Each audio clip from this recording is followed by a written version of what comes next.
तो कल रात ही देखी मैंने द ओडिसी। तो अगर हम बात करें विजुअल्स, एक्टिंग या स्केल की, तो सब कुछ आउटस्टैंडिंग था। लेकिन आज की वीडियो में मैं इसका रिव्यू नहीं दूंगा।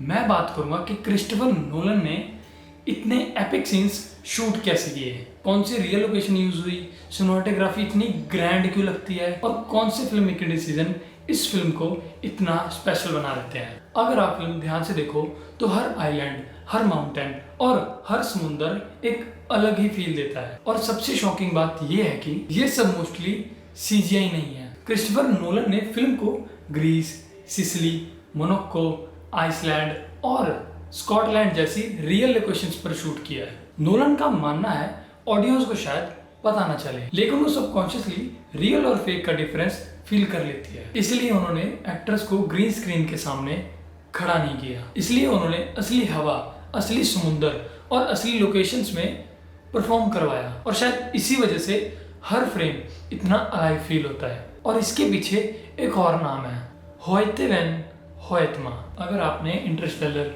डंकर्क और ओपनहाइमर मूवी देखी है तो उनकी सिनेमेटोग्राफी आप ऑलरेडी देख चुके हो। लेकिन द ओडिसी में उन्होंने सिर्फ ब्यूटीफुल सीन्स नहीं लिए, उन्होंने स्केल को कैप्चर किया है। नोटिस करना, कई सीन में कैरेक्टर फ्रेम में सिर्फ एक छोटा सा हिस्सा होता है और बाकी फ्रेम में सिर्फ नेचर। ये सिर्फ एक एस्थेटिक के लिए नहीं है, ये हमें फील करवाता है कि ओडिसी इतनी बड़ी और डेंजरस दुनिया में सर्वाइव कर रहा है। यहाँ नेचर भी एक कैरेक्टर है और इसी वजह से नोलन ने फिल्म को आईमैक्स के हिसाब से शूट किया। अगर नॉर्मल सिनेमा में विजुअल्स इतने एपिक लग रहे थे तो सोचो आईमैक्स पर कितना इनसेन एक्सपीरियंस होगा। क्योंकि आईमैक्स सिर्फ एक बड़ा स्क्रीन नहीं होता, उसमें इमेज साइज भी बहुत बड़ी होती है। स्काई और सी का स्केल और भी फील होता है। इसलिए नोलन आज भी आईमैक्स कैमरास को इतना इंपॉर्टेंस देते हैं। और अब आती है मेरी फेवरेट चीज, प्रैक्टिकल फिल्म मेकिंग। आजकल ऑलमोस्ट हर ब्लॉकबस्टर में ओशन, शिप और मॉन्स्टर सीजीआई से बन जाते हैं।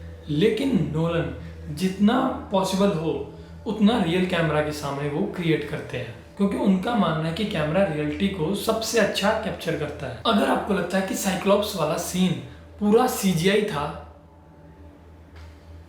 वो लगभग 60 फुट का एक मैकेनिकल पपेट बनाया गया था सिर्फ उस सीन के लिए। और एक और सिर्फ क्लोजअप शॉट्स के लिए 13 फुट का एनिमेट्रॉन पपेट बनाया था। डैम भाई। और सबसे शॉकिंग बात, ये कोई स्टूडियो में शूट नहीं हुआ, ये ग्रीस की असली नेस्टर्स केव में शूट हुआ था। डैम भाई।